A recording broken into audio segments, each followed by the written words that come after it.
Salut, j'espère que vous allez bien. Aujourd'hui, on se retrouve pour une vidéo développement personnel. Je te laisse après la vidéo et je pense que ça peut intéresser plein de monde. Voilà, je te laisse après le générique.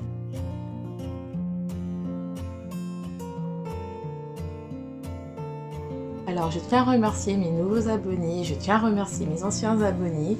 N'hésitez pas à liker, à commenter et surtout si tu as envie de me parler, n'hésite pas à me rejoindre sur mon Instagram ou sur mon groupe Facebook Perdre du poids avec Alicia pour pouvoir me poser des questions et me parler. Ou bien tu peux juste me poser des questions sur la barre d'infos pour me dire qu'est-ce que tu en penses et si tu as des questions bien sûr je y répondrai.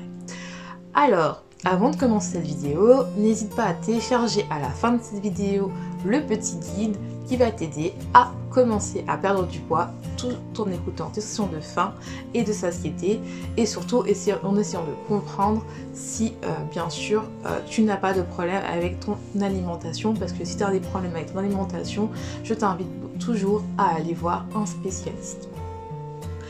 Alors, aujourd'hui, j'aimerais te parler comment se prioriser.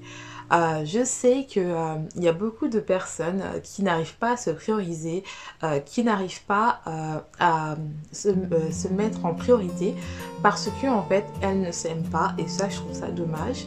Et parce que généralement elles me disent que oui voilà Alicia, je ne m'aime pas, franchement je sors d'une relation ou je suis dans une relation toxique et je n'arrive pas à me prendre en main, ou bien tout simplement je ne m'aime pas.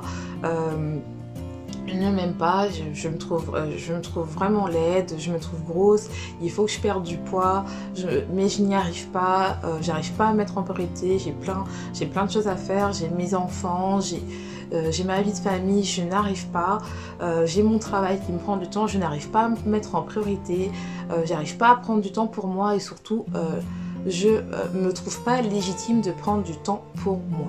Donc avant que je t'explique comment te mettre en priorité, je vais te dire je vais d'abord te poser la question, pourquoi toi, si dans ce cas-là, pourquoi tu n'arrives pas à te mettre en avant?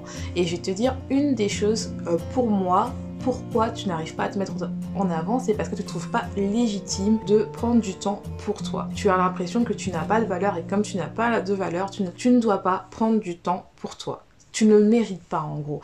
Et ça en fait ça revient à ma vidéo pourquoi il faut s'aimer. Par exemple, si tu as du poids en trop ou tu as du poids à perdre, il faut s'aimer. Il y a beaucoup de gens qui veulent perdre du poids liés à des problèmes de santé ou autre chose, mais ils perdent du poids et ils croient que c'est la solution pour enfin s'accepter et s'aimer. Et moi je vous dirais que non, il faut s'aimer. C'est pas ton poids qui détermine ton estime de soi, c'est pas ton poids qui estime si tu t'aimes ou pas. On peut être mince et ne pas s'aimer, et on peut être ronde et s'aimer. Le poids c'est juste un chiffre, et je sais que même si dans ma chaîne je parle beaucoup comment perdre du poids, il faut vraiment vous dire que le plus important c'est d'être en bonne santé et de s'aimer, d'avoir une bonne santé physique mais aussi une bonne santé mentale. Et ça ne s'obtient uniquement que quand on se met en priorité. Et tu es légitime, que tu pèses 150 kg ou que tu pèses 60 kg, voire moins, de t'aimer et de prendre du temps pour toi. Donc essaie de te demander pourquoi tu n'arrives pas à prendre du temps, et si pourquoi en fait tu ne t'aimes pas. Parce que je pense que généralement quand on n'arrive pas à prendre du temps pour soi, c'est parce qu'on ne s'aime pas et ce n'est pas égoïste. Donc n'hésite pas à voir ma vidéo pourquoi il faut s'aimer, surtout si tu veux perdre du poids. Et la deuxième chose, regarde ta vidéo si prendre du temps pour soi c'est égoïste. De toute façon je vais les mettre en barre d'infos. Donc la première chose, comment se mettre en priorité. Donc la première chose à faire pour se mettre en priorité, c'est de se regarder dans le miroir et te demander pourquoi tu n'arrives pas à te mettre en priorité. Parce que quand on se regarde dans le miroir, il n'y a pas de bullshit, c'est-à-dire on peut pas se mentir à nous-mêmes, parce qu'on peut dire aux gens voilà j'arrive pas à me mettre en avant parce que j'ai ma famille, je peux pas me mettre en avant parce que j'ai mes enfants, j'ai mon travail. Le fait de te regarder dans le miroir et c'est de te poser la question pourquoi tu n'arrives pas à te mettre en priorité, va te faire poser la question vraiment, et même si tu n'as pas la réponse tout de suite, tu l'auras au fil des mois. Bien sûr tu peux le faire accompagné d'un psychologue qui peut t'aider à comprendre cette question-là. La deuxième chose pour se mettre en priorité, c'est de noter tes valeurs. C'est-à-dire savoir si dans ta vie, tu arrives à appliquer les valeurs que tu as en fait, qui sont importantes pour toi. Et le fait de les noter et de les répéter tous les jours va t'aider à commencer à te mettre en priorité. Parce que plus tu mettras tes valeurs en place, et plus ce sera facile pour toi de te mettre en priorité. La troisième chose est de regarder dans tes relations, tu arrives à être toi-même. C'est-à-dire que tu arrives... quand tu es dans un groupe d'amis ou avec tes parents ou avec ton mari, à dire ce que tu penses sans avoir la peur d'être jugé.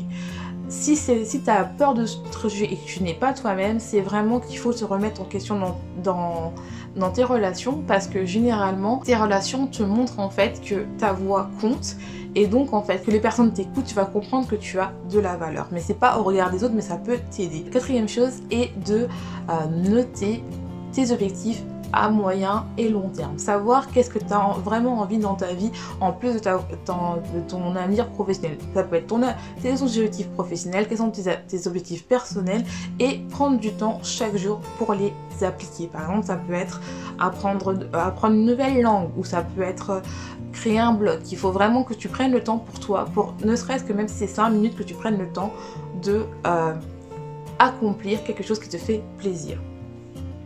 La cinquième chose est d'oser dire non. Et c'est la chose la plus dure pour les personnes qui n'aiment pas se mettre en priorité. Mais en fait, le fait de dire non à une personne va faire comprendre à la personne avec qui tu interagis que tu as besoin d'espace, et qui va commencer à créer des barrières. Si tu dis toujours oui, la personne va...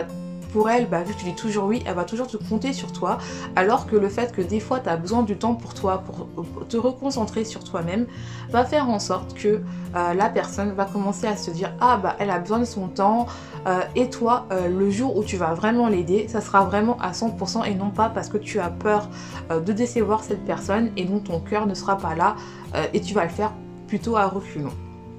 La sixième chose que tu dois faire, c'est prendre du temps pour toi. Oui, ça va être dur, parce que généralement quand tu n'arrives pas à prendre du temps à te mettre en priorité, c'est dur, mais tu peux déjà commencer par prendre 5 minutes avec toi-même, sans télé, sans rien, et vraiment réfléchir à ta vie. Après, tu vas commencer par faire 5 minutes, puis 10 minutes, puis un quart d'heure, et puis tu vas augmenter pour atteindre 1 heure dans la journée, où tu peux, ou si tu n'arrives pas du tout dans la semaine, au moins te prendre 1 heure durant le week-end.